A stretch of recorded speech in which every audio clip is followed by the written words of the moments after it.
BJP ಮನೆಯಲ್ಲಿ ಕೋಲಾಹಲ ಉಂಟಾಗ್ತಾ ಇದೆ. ಪ್ರಮುಖವಾಗಿ ಬಿಜೆಪಿಯ ಹಿರಿಯ ನಾಯಕ KS ಈಶ್ವರಪ್ಪ ಈಗ ಸಭೆಯನ್ನ ನಡೆಸ್ತಾ ಇದ್ದಾರೆ. ಈಗಾಗಲೇ ಬಂಡಾಯದ ಬಾವುಟವನ್ನು ಆಡಿಸಿರುವಂತಹ ಈಶ್ವರಪ್ಪ ತಮ್ಮ ಪುತ್ರ KE ಶಾಂತೇಶ್ಗೆ ಟಿಕೆಟ್ ಮಿಸ್ ಹಿನ್ನೆಲೆ ಅಭಿಮಾನಿಗಳನ್ನ ಕರೆದು ಮಾತನಾಡಿಸ್ತಾ ಇದ್ದಾರೆ. ಶಿವಮೊಗ್ಗದ ಬಂಜಾರ ಕನ್ವೆನ್ಷನ್ ಹಾಲ್ನಲ್ಲಿ ಸಭೆ ಕೂಡ ನಡೀತಾ ಇದೆ. ಈ ಸಭೆಯಲ್ಲಿ ಎಲ್ಲರ ಅಭಿಪ್ರಾಯವನ್ನ ಪಡಿತಾ ಇದ್ದಾರೆ. ಇನ್ಫ್ಯಾಕ್ಟ್ ಕೆಲವರು ಇದರಲ್ಲಿ ಈಶ್ವರಪ್ಪ ಬಂಡಾಯ ಅಭ್ಯರ್ಥಿಯಾಗಿ ಸ್ಪರ್ಧಿಸಬೇಕು ಅಂತ ಚರ್ಚೆ ಮಾಡ್ತಾ ಇದ್ದಾರೆ, ಅವರಿಗೆ ಒತ್ತಡ ಆಗ್ತಾ ಇದ್ದಾರೆ.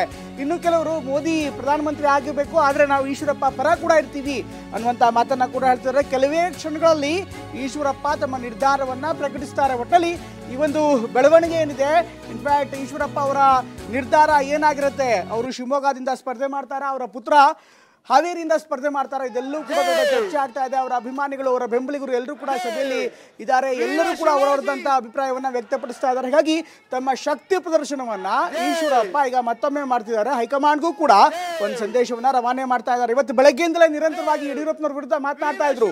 ಇವತ್ತು ಸಭೆ ಇದೆ, ಸಭೆ ಬಳಿಕ ಎಲ್ಲವೂ ನಿರ್ಧಾರ ಆಗತ್ತೆ ಅಂತ. ಇನ್ನು ಕೇವಲ 2 ದಿನಗಳಲ್ಲಿ ಶಿವಮೊಗ್ಗದಲ್ಲಿ ಪ್ರಧಾನಮಂತ್ರಿ ನರೇಂದ್ರ ಮೋದಿಯ ವಿಶೇಷವಾದಂಥ ರ್ಯಾಲಿ ಇದೆ, ಸಮಾವೇಶ ಇದೆ. ಆ ಸಮಾವೇಶಕ್ಕೆ ಈಶ್ವರಪ್ಪನವ್ರು ಹೋಗ್ತಾರಾ? ಈ ಪ್ರಶ್ನೆಗೆ ಇವತ್ತಿನ ಸಭೆಯ ಬಳಿಕವೇ ಉತ್ತರ ಅಂತ ಈಗ ನೇರವಾಗಿ ಈಶ್ವರಪ್ಪನವ್ರು ಹೇಳ್ತಾ ಇದ್ದಾರೆ. ಹೀಗಾಗಿ ಇವತ್ತಿನ ಸಭೆಯಲ್ಲಿ ಏನೆಲ್ಲ ಆಗುತ್ತೆ ಅಂತ ಅಭಿಮಾನಿಗಳು ಸಹ ಸಾಕಷ್ಟು ಚರ್ಚೆ ಮಾಡ್ತಾ ಇದ್ದಾರೆ. ಈಶ್ವರಪ್ಪನವ್ರನ್ನ ಬಂಡಾಯವಾಗಿ ಸ್ಪರ್ಧಿಸಿ ಅಂತ ಹೇಳ್ತಿದ್ದಾರೆ.